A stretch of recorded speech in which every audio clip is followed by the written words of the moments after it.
Similar to Cars 2, Cars on the Road was a major divergence from the main themes of the entire Cars franchise, that being racing. However, one episode in particular, Salt Fever, was very much so about racing and speed, and also combined Mater McQueen's friendship dynamics, and I thought was probably one of the best episodes overall. Mattel also seems to agree, maybe for different reasons, but they've released a ton of Salt Fever diecasts. In fact, the majority of all diecasts and merchandise they've done for the Cars on the Road show has been from this episode. Now, eventually that probably will change. They've also done a ton of stuff for the Clown episode, for the Dino episode, but you have 1, 2, 3, 4, 5, 6, 7, and Speed Demon back there, 8. And then if you look at everything else, we got Griswold, you got like 4 clowns, you got Doug Crankle, and then you're like, wait, that's kind of it right now. Obviously, we all know we're getting a ton more, but yeah, it's kind of wild how heavily they hit that episode, but does kind of make sense because that is the racing themed episode and kind of has its own piston cut racers, or maybe more similar to the Thunder Hollow and their Demolition Derby racers. You know, they're all different, very unique looking, themed, and have their own numbers and sponsors kind of in their own ways. So yeah, guys, welcome back to another Mr. Docket presentation. Today we have a custom from Jim Scavenger. Now, some of you guys may have noticed this car in the episode. Some of you maybe not, but there he is.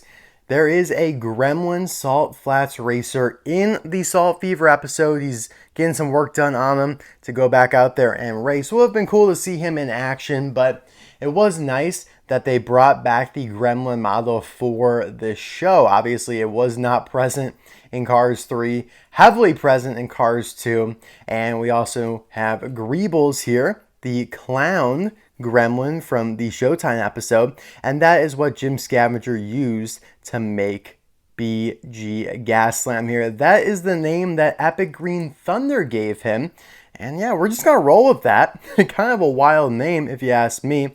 And I will leave Jim Scavenger's contact info in the description below if you want to contact him inquiring about a custom of your own that you'd like to get commissioned.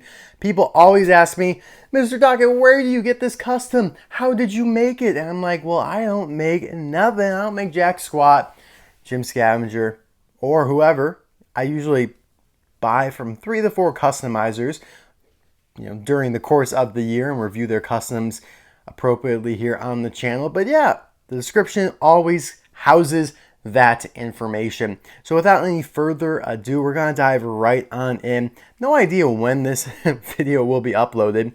Recording it on Memorial Day, my first day off from both of my jobs in months. So that's pretty exciting. I am enjoying it, but also, I guess, now working my YouTube job, but I don't see it as a job, so there's that.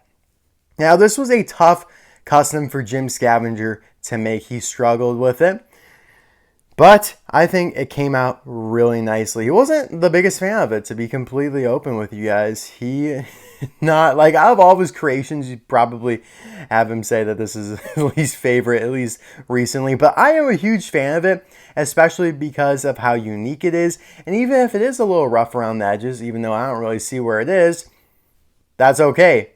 It's a Salt Flats racer. They all kind of are. They're out there racing on the salt, on the ground. They're not on a racetrack. So totally cool with me. I like the unique expression that Jim was able to impart on him. Obviously, with Greebles, you got the nice kind of frown in there, but the eyes wouldn't be appropriate for BJ here because Greebles has the accentuated larger eyes. He does have a mouth plate, bumper plate, whatever you want to call it, which is unusual for cars these days, but because Greebles had it, obviously that translated over to the custom. But yeah, Greebles was perfect to use for this because both of them had the scoop, the intake there on the hood, but Jim had to remove the clown nose here and then kind of epoxy over it, sand it over. I'm not sure how exactly he does that. Like I said, I don't make the customs. I buy and review them, show them to the world. I like the black grill there. Again, difficult to paint because that's that's one plastic piece with two kind of separate painting segments to it. He had to apply the hockey stripe decal here for the Gremlin, which looks awesome. There you have the Gremlin text back there, and on the stripe itself, whoa, flip-de-doo there.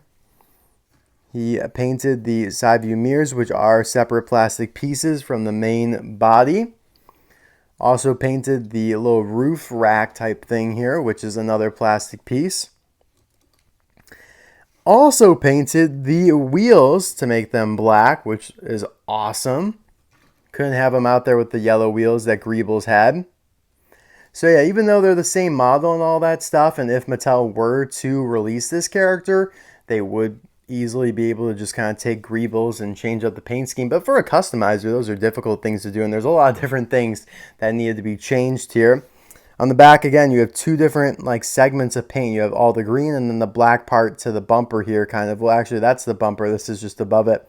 But yeah, the trunk emblem there, license plate. He went with Scavenger, just without the vowels. I love it. AMC, of course, that is the brand that makes the Gremlins.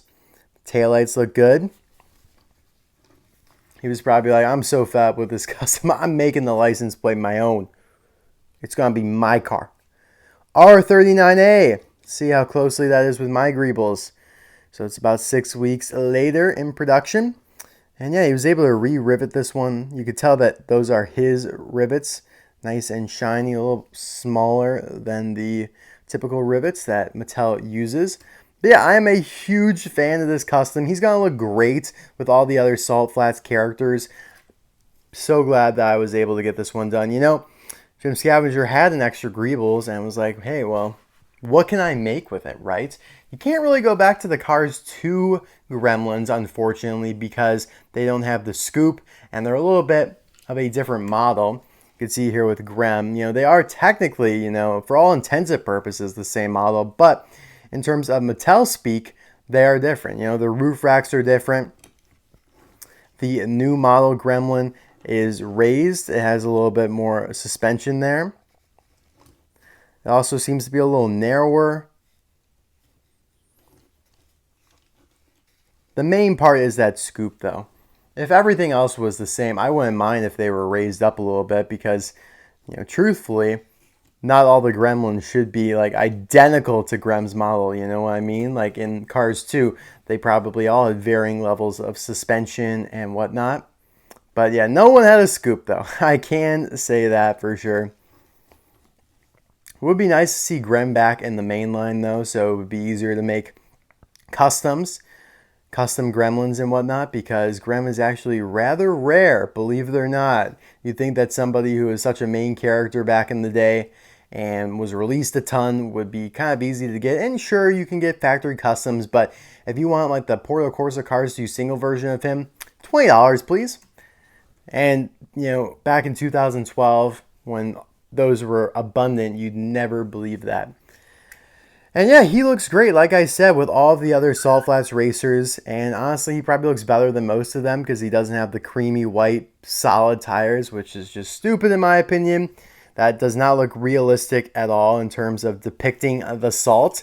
They should have a little bit more of a pattern, a little texture to it, even if it's just painted. I mean, just like Greebles, his muddy tires, they aren't solid brown, they're scattered because that's how mud works. It's not like you're painting it. You guys know what I mean. I don't have to explain physics to you.